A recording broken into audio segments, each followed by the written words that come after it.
दोस्तों नमस्कार। स्वागत है आप सभी का टारगेट सिविल सर्विसेज प्लेटफॉर्म पे। तो आइए आज हम लोग करेंगे प्रैक्टिस सेट नंबर 17। ठीक है, इससे पहले क्या 16 सेट कर चुके हैं जिसकी लिंक आपको डिस्क्रिप्शन बॉक्स में मिल जाएगी। वेरी इंपॉर्टेंट है आपके टीजीटी एवं पीजीटी होम साइंस के लिए। तो आज का सेट नंबर है 17। वीडियो को पूरा वॉच करिएगा और जो नए व्यूअर्स हमारे यूट्यूब चैनल को सब्सक्राइब जरूर कर लीजिएगा। तो आइए देखते हैं आज का पहला क्वेश्चन, साथ में आप भी सॉल्व करते रहिए। ओके, चलिए तो आज का पहला क्वेश्चन है, निम्न में से कौन सा तत्व शरीर में ऊर्जा प्रदान नहीं करता परंतु फिर भी आवश्यक है।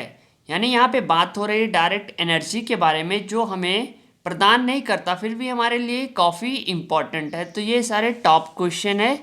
ये आपका आया था जीआईसी पर्यवेक्षक एग्जाम 2015 में। ये सारे क्वेश्चन रिपीट किए जाएंगे फ्रेंड। तो देखिए यहाँ पे जो राइट ऑप्शन था उस समय, राइट ऑप्शन सी यानी विटामिन्स। समझ रहे हैं ना। विटामिन्स क्या है कि सक्रिय कार्बनिक तत्व होते हैं जो शरीर के उत्तम स्वास्थ्य के लिए आवश्यक है।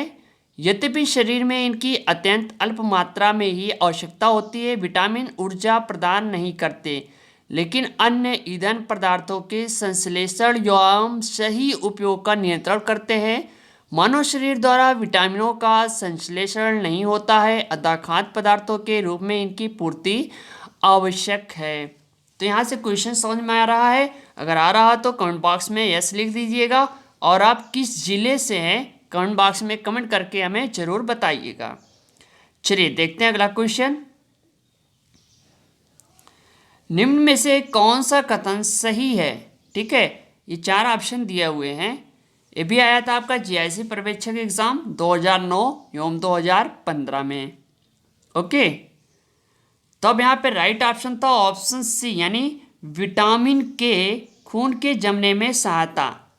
मतलब आइए समझते हैं, विटामिन के की खोज का श्रेय डैम तथा स्कॉन हेडको को जाता है। ठीक है, विटामिन के हरी पत्तेदार सब्जियों में पाया जाता है। इसे फाइलोक्विनिन भी कहते हैं। विटामिन के रक्त का थक्का जमाने में महत्वपूर्ण भूमिका निभाता है। ठीक है, अर्थात जो भी रक्त का यानी हमें कहीं चोट लगती है, कट जाता है, तो रक्त का जो थक्का जमता है उसके लिए विटामिन के वेरी इंपॉर्टेंट है। ओके, चलिए अगला क्वेश्चन देखते हैं। आवश्यक वसीय अम्ल निम्न विटामिन के अवशोषण में सहायक हैं या आवश्यक हैं। चलिए तो यहाँ पे राइट ऑप्शन है ऑप्शन डी यानी सभी। यहाँ पे ए बी सी डी एवं आवश्यक यानी वसीय अम्ल ये विटामिनों के अवशोषण में सहायक हैं। समझ रहे हैं ना। चलिए अगला क्वेश्चन देखते हैं। निम्न में से कौन सा विटामिन बाष्पन कहलाता है? देखिए यहाँ पे विटामिन से रिलेटेड क्वेश्चन है। यह आया था आपका पीजीटी एग्जाम 2013 में। So very important question. यहाँ पे राइट ऑप्शन था ऑप्शन सी यानी विटामिन ई की बात हो रही है। विटामिन ई की कमी के कारण कई प्रकार की बीमारियां जन्म लेती हैं। इनमें प्रमुख रूप से प्रजनन अंग ठीक तरह से कार्य नहीं करते, स्त्रियों में भ्रूण गर्भावस्था में ही मर जाता है तथा पुरुषों में शुक्राणु कोशिकाओं में ही नष्ट हो जाते हैं। अतः बाष्पन जैसी बीमारी महिलाओं में आ जाती है। ओके, चलिए अगला क्वेश्चन देखते हैं। नियासिन की कमी से क्या होता है? जी हाँ, यहाँ पे डायरेक्ट बात हो रही है नियासिन के बारे में। ये भी क्वेश्चन आपका आया था पीजीटी एग्जाम 2013 का क्वेश्चन है। सो राइट ऑप्शन है ऑप्शन डी यानी प्लेग्रा। नियासिन क्या है कि विटामिन B3 की कमी से प्लेग्रा नामक त्वचा रोग हो जाता है। प्लेग्रा मानव शरीर का एक प्रणालीगत रोग है जो पाचन तंत्र और तंत्रिका तंत्र के हार के लक्षणों के साथ त्वचा में स्पष्ट परिवर्तन के रूप में प्रकट होता है। समझ रहे हैं ना।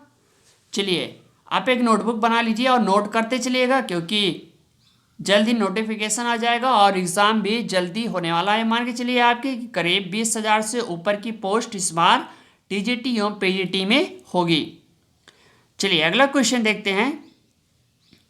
विटामिन सी की कमी से क्या होता है? ठीक है, यहाँ विटामिन सी के बारे में बात हो रही है। कितने लोग को मालूम है? ये भी क्वेश्चन आया था पीजीटी एग्जाम 2013 में। बता सकते हैं आप लोग विटामिन सी की कमी से कौन सा रोग होता है? तो राइट ऑप्शन होगा सभी का ऑप्शन डी, जिसको भी मालूम होगा ऑप्शन डी, यानी यहाँ पे विटामिन सी जल में विलेय एक विटामिन है जिसका रासायनिक नाम एस्कॉर्बिक अम्ल है। ठीक है, ये लाल रक्त कणिकाओं का निर्माण करती है तथा स्कर्वी रोग से बचाव करती हैं।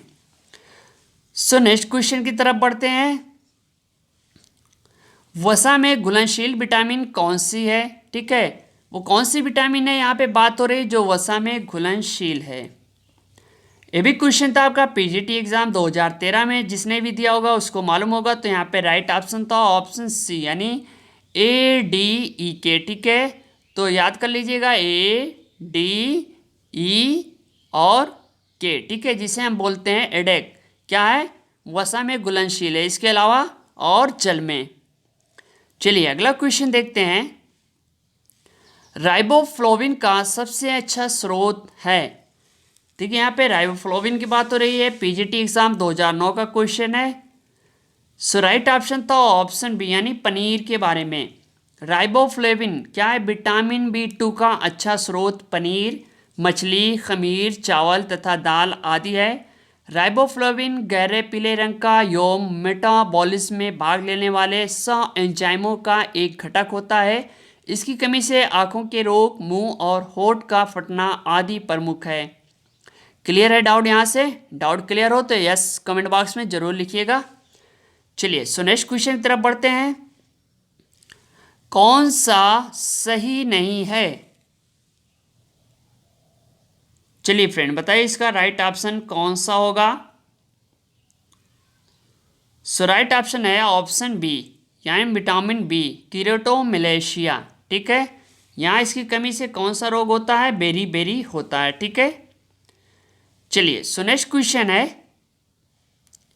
विटामिन डी क्या बढ़ाता है? यहाँ पे डायरेक्ट बात हो रही है विटामिन डी के बारे में। ठीक है, क्या बढ़ाता है? चार ऑप्शन आपके सामने है, पीजीटी एग्जाम 2009 का क्वेश्चन है जो पूछा जा चुका है। तो यहाँ पे जो राइट ऑप्शन था ऑप्शन है, यानी आंत में कैल्शियम के अवशोषण को विटामिन डी, यानी सुबह के टाइम हमें कम से कम 30 मिनट सूरज के सामने रहना चाहिए। क्या इससे हमें विटामिन डी प्राप्त होती है।